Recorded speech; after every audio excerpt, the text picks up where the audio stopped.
Josie Banks's favourite part of the day was when she walked to work down the Mile End Road at 8:30 every morning. That was when the street sprang to life around her, men returning from the night shift at the nearby docks, grimy, bleary-eyed and stumbling with exhaustion, shopkeepers rolling up blinds on good days or sweeping up glass from a night of bombing on the bad. The smell of watery decay blew in from the Thames, mingling with the fumes of bus engines and the various scents coming from the opening shops. On the good days, the greengrocer would be arranging turnips, swedes and cabbages in an attempt to make them look attractive. The fishmonger laying out what bits and pieces he had been able to scrounge from Billingsgate Fish Market that morning. The fishy smell overwhelmed the others as Josie approached. The fishmonger always had something to say to her. "Fancy a nice bit of whale meat, Josie, love?"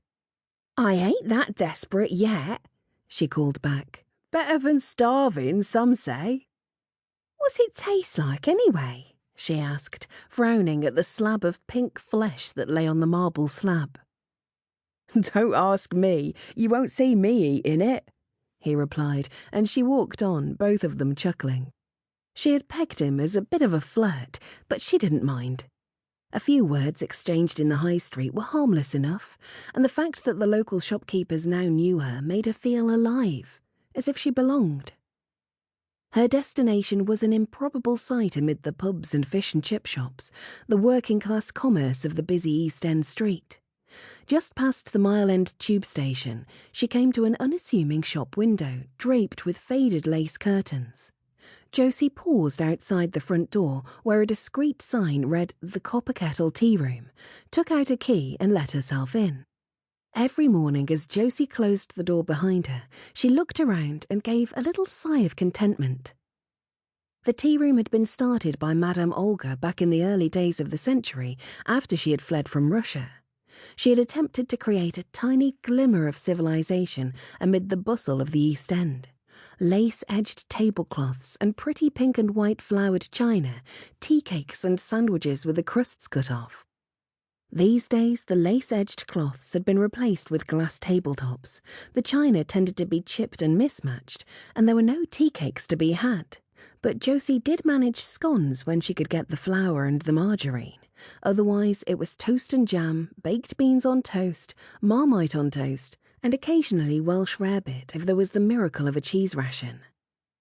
However much it had come down in the world, the copper kettle still attracted housewives who wanted a cup of tea and a minute's escape from the chores and the children, or to have their nerves calmed after a night of bombing.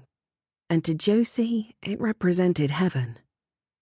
Josie remembered clearly the first time she had discovered it, like a little mirage between the ironmonger's and the pawn shop. After 5 years of being a housewife, she was on her way to get a job. Stan had been called up into the army, and she had pointed out that every able-bodied person was supposed to help the war effort. Stan could hardly refuse. Josie set out with excitement mingled with a little apprehension. She hadn't worked for 5 years, and before that only in a garment factory. But it was a beautiful, clear January day, one of those rare winter days when a brisk wind coming up the Thames from the sea had cleared out the usual layer of choking smog that hung over the city. The sky above the warehouses and church steeples glowed like a blue arc. Josie found she had a spring in her step. Life seemed full of possibilities.